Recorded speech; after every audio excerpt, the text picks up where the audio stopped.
Today I read the Krishnamurti notebook.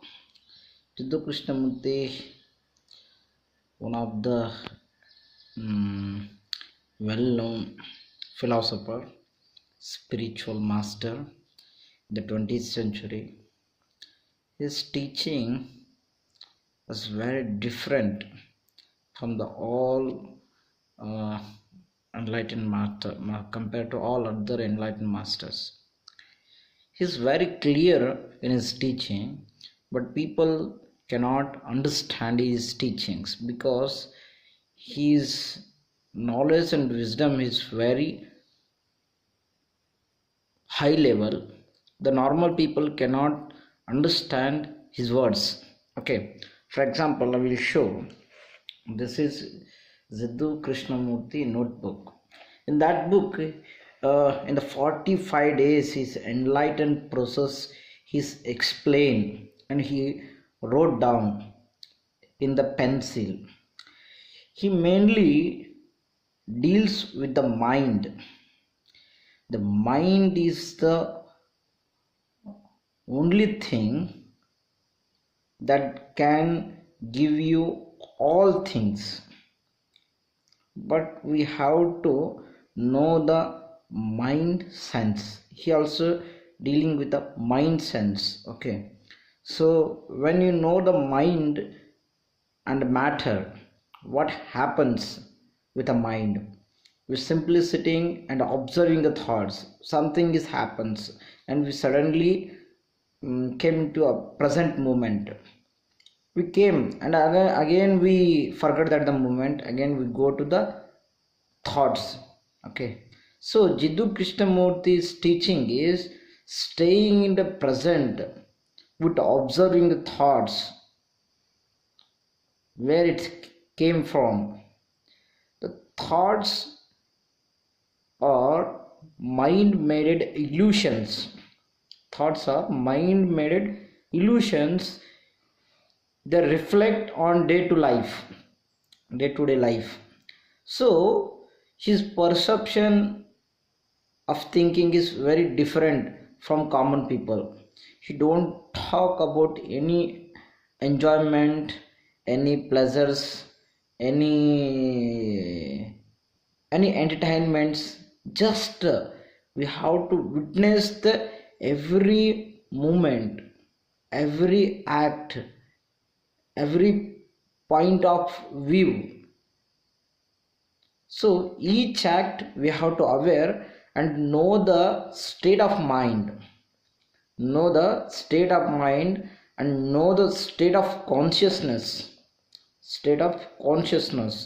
When you know the consciousness, whatever we have to do, like eating, walking, writing, talking, whatever we have to do, be aware and witness of it.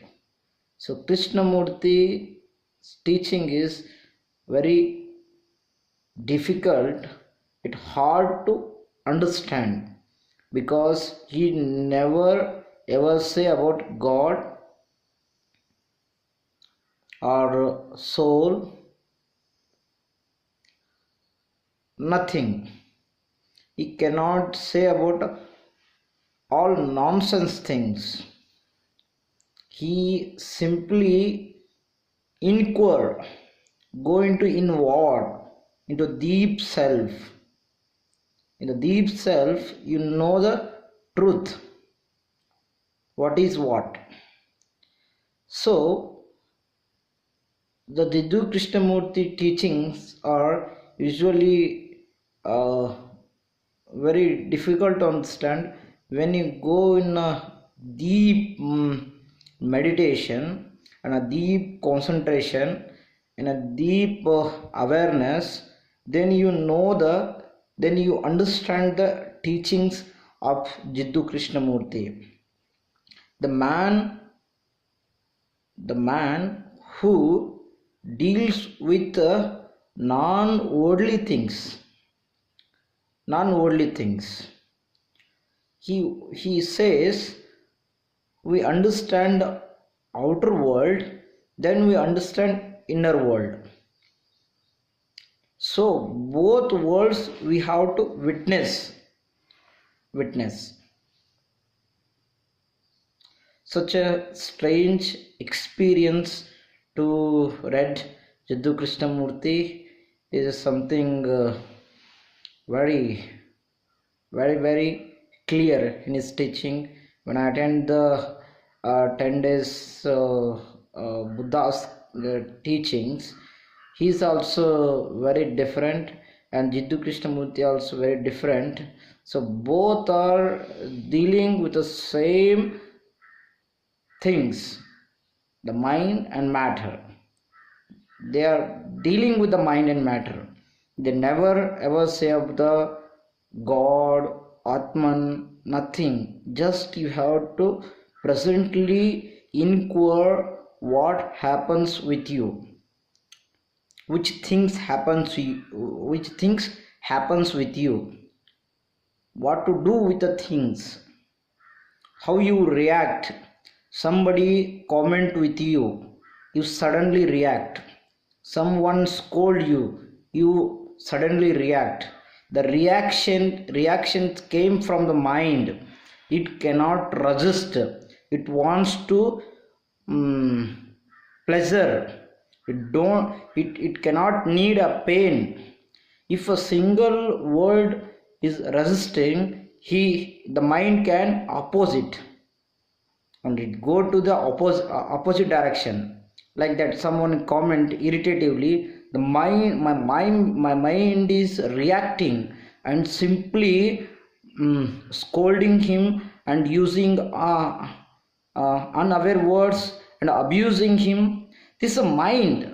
So when we understand these things, we come out from the suffering, anicca, dukkha.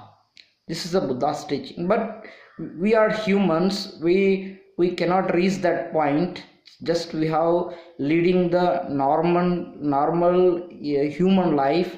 When you go into deep self observation, then our world should be present, our world should be very clearly. We cannot attach with our body, our religion. We cannot attach with anything. Just we witness each things, what happens with the surrounding. So understand Jiddu Krishnamurti's teaching and search. The life is vast, so we have to analyze the things, what are they. So we have to know step by step, and knowing them and following them, and uh, the things which we don't know, we try to understand, and we have to transform something, like something we have to do, which is very useful for us. Okay, we don't change anything. The people's perception is very different and uncommon, that cannot think like same. Okay, so we have to do our part of work. Just earning, just do whatever we have to do it ourselves. And know one thing, eternally we have to connect with the existence, what so many people are called Shiva, Allah, Paramatma, gods. We have to eternally connect with the super soul. It is exist, and our part of work is we have to connect and live with the present. So these Mahavira's teaching, Buddha's teaching, Jiddu Krishnamurti teaching, Ashtavakra teaching, Ramana Maharshi teachings, and Brahmananda teachings, and so many people's teaching will help. So we have to follow them and lead like a yogic life. Lead a yogic life. this present state of mind, and this my personal things, personal thoughts.